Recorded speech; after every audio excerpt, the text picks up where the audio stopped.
Good morning, everyone. My name is Khushi Singh. You are watching Skyline International School channel where you are getting lots of knowledge. Today, we are going to understand about economics and its basic terms so that we can further understand this chapter, this subject with a bona fide understanding. So, let's start with the very first term. What is economics? So let's understand with the very first term what is economics. Economics is the study of scarcity of resources and its implications for the use of resources, production of goods and services, growth of production and welfare over a great variety of other complex issues of vital concern to society. Economics also studies about economic activities of human beings. If I'm going to read this definition or make you understand, you will not be able to understand because economics is a very complex subject. You have to understand with a proper definition, with the proper examples. If I'm not going to make you understand in a very simple or layman language, you will not understand. So before starting economics, let's understand what is economy. Then only you will be able to relate it. The word economy is derived from a Greek word oikonomia. एक Greek word से derive हुआ है. Oh my God. It is derived from a Greek word oikonomia, where oiko means households. Household यानी कि जो individuals होते हैं, people होते हैं, लोग होते हैं, वो अपना परिवार चलाते हैं. तो the household means and nomia means management. House किस तरह से अपने चीज़ों को, अपने रिसोर्सेज को, अपने अमाउंट को, मनी को, इनकम को किस तरह से मैनेज करते हैं, या फिर अपनी जो डेली लाइफ के एक्टिविटीज़ हैं उसको किस तरह से मैनेज करते हैं. And economy is an area of production, distribution and trade as well as consumption of goods and services. Production कैसे हो रहा है, और अगर जो चीज प्रोड्यूस हो रही है इकोनॉमी में उसको डिस्ट्रीब्यूट कैसे किया जा रहा है, ट्रेड कैसे हो रहा है, ट्रेड मीन्स व्यापार, वो कैसे किया जा रहा है, as well as consumption of goods and services. जो भी गुड्स एंड सर्विसेज इकोनॉमी में प्रोड्यूस हो रही हैं उनको हाउस होल्ड्स यानी कि जो इंडिविजुअल तौर पे लोग होते हैं, पीपल होते हैं, house holds can be people also, उस गुड्स एंड सर्विसेज को वो किस तरह से कंज्यूम कर रहा है, यानी उसको अपनी सेटिस्फैक्शन के लिए वो किस तरह से उसको कंज्यूम कर रहा है. ठीक है. तो इकोनॉमी की अगर मैं बात करूं तो economy is a system which provides means to work. एक ऐसा पर्टिकुलर सिस्टम है जो लोगों को काम करने का साधन देता है, मतलब जहां पे लोग काम करते हैं, एक प्रॉपर तरीके से काम करते हैं, और जहां पे अपनी डेली लाइफ को चलाने के लिए वो अर्न करते हैं. Without earning they can not survive. Without economy they will not work in the system. So this is the figure of India. If I talk about Indian economy, then I'm talking about the particular domestic territory of India. तो एक Indian economy होती है, Pakistan economy होती है, US economy होती है, Chinese economy होती है. ये सब अपनी पर्टिकुलर इकोनॉमी को चलाते हैं किसके हेल्प से? With the help of economics. किसी भी चीज को प्रॉपर तरीके से इम्प्लीमेंट करने के लिए, उसको प्रॉपर ग्रोथ करने के लिए, उसका डेवलपमेंट करने के लिए हमें किसी चीज उस चीज का पर्टिकुलर स्टडी करना होता है.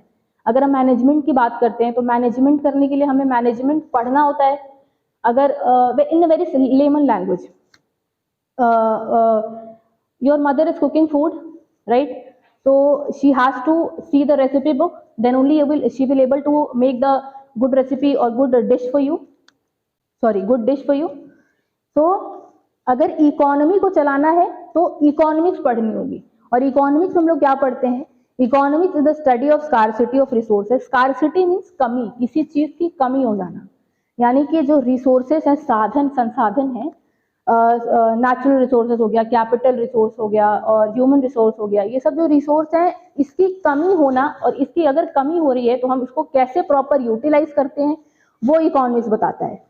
For the use of resources, production of goods, goods किस तरह से प्रोड्यूस हो रहे, किस तरह से प्रोड्यूस करना है, सर्विसेज किस तरह से देनी है, ग्रोथ ऑफ प्रोडक्शन, प्रोडक्शन हो रहा है तो ग्रोथ हो रहा है कि नहीं प्रोडक्शन में, कि या फिर सिर्फ इन्फ्लेशन आ रहा है. इन्फ्लेशन मीन्स महंगाई, या सिर्फ प्रोडक्ट्स के प्राइस बढ़ रहे हैं, ये देखता है. And over a great variety of other complex issues vital concern to society.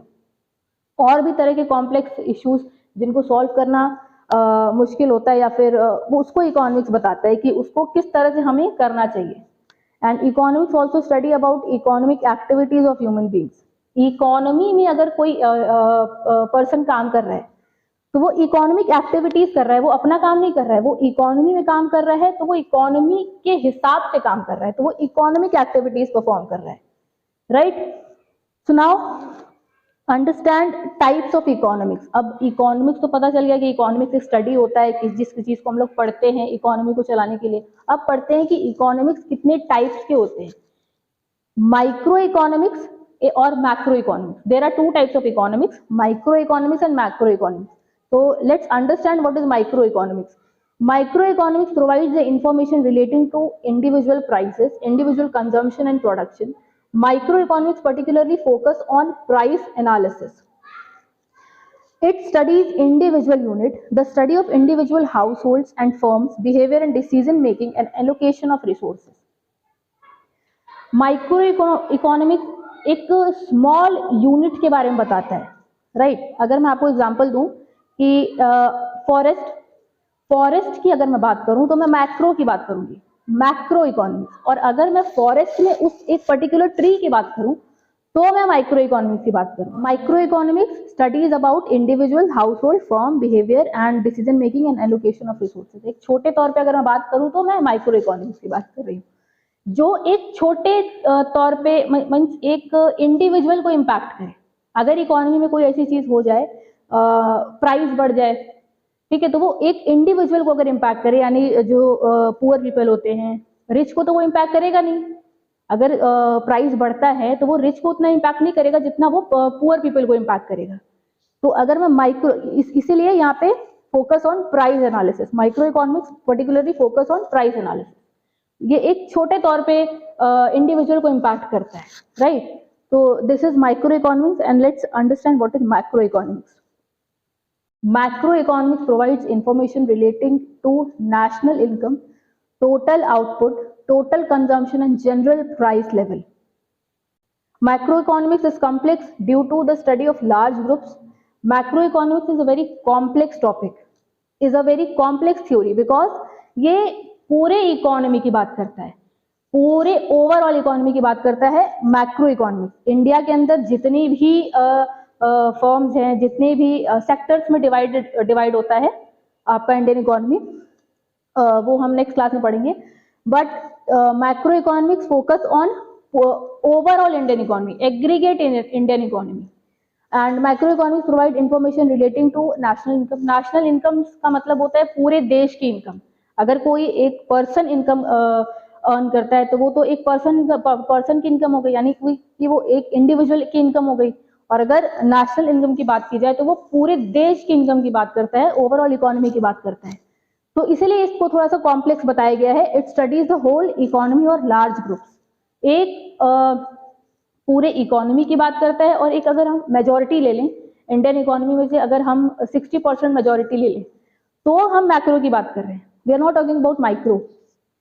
Macro economics particularly focus on income analysis. Income की बात करता है बट नॉट इंडिविजुअल इनकम।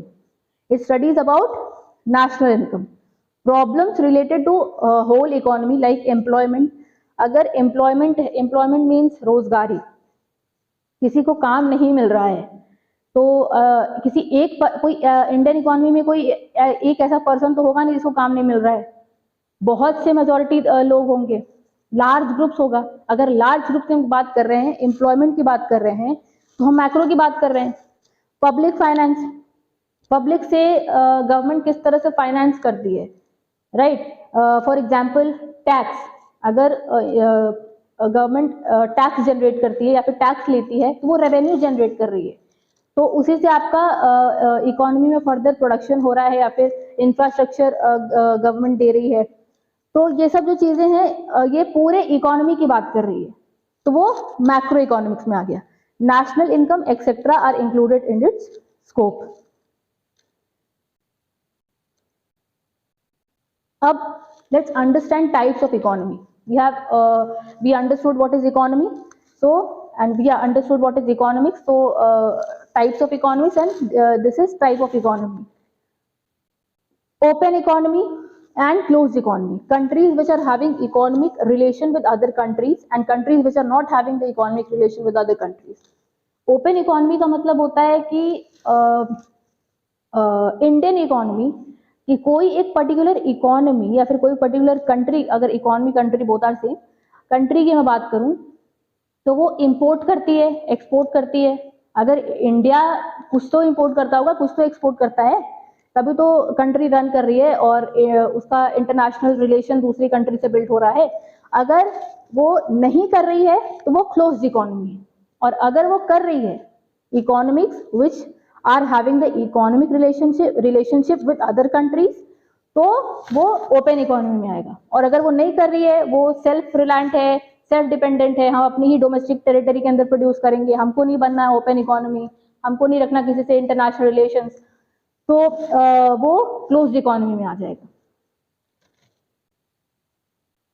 अब किसी भी चीज का एडवांटेज होता है तो उस चीज का डिसएडवांटेज भी होता है। इकोनॉमिक्स को हम लोग पढ़ते तो हैं, पर वो इकोनॉमिक्स को एक पुअर डिसमल साइंस भी बोला गया है। इकोनॉमिक्स को हम लोग पढ़ते हैं, लेकिन इकोनॉमी में प्रॉब्लम्स भी तो जनरेट होती है ना, तो हम आज उस प्रॉब्लम के बारे में बात करेंगे। इकोनॉमिक प्रॉब्लम जनरेट होता है बेसिकली प्रॉब्लम ऑफ चॉइस से, कि गुड्स एंड सर्विस का प्रोडक्शन हो रहा है, everything on this earth is not unlimited quantity, is not available in unlimited quantity. So problem of choice generate हो जाता है, arise हो जाता है। The economic problem generally means the problem of making choices that occurs because of the scarcity of resources. अगर किसी चीज की कमी होगी, understand with a very layman, very small example. If you have 2000 rupees, अगर आपके पास 2000 रुपए हैं और आपके पास alternative uses नहीं है कि मुझे और कोई काम नहीं करना है, your focus is to purchase only shoes. अगर आपके पास 2000 रुपए और आपको पता है कि नहीं, सिर्फ मेरे को 2000 रुपए को शूज में ही यूटिलाइज करना है, मुझे शूज से ही सेटिस्फैक्शन मिलेगी, मुझे वही खरीदना है, तो वहां पे problem of making choices arise नहीं होगा, वहां पे प्रॉब्लम ऑफ चॉइस अराइज नहीं होगी। और अगर आपके पास 2000 रुपए हैं और आपके पास बहुत सारे अल्टरनेटिव यूजेस हैं, ह्यूमन हैव अनलिमिटेड डिमांड्स, उनको तो उनका डिमांड कभी फुलफिल नहीं होता है, उनका सेटिस्फैक्शन कभी फुलफिल नहीं होता है। तो अगर आपके पास 2000 हैं और आपके पास अल्टरनेटिव यूजेस हैं, तब प्रॉब्लम ऑफ चॉइस अराइज होती है, तब प्रॉब्लम ऑफ चॉइस अराइज होती है।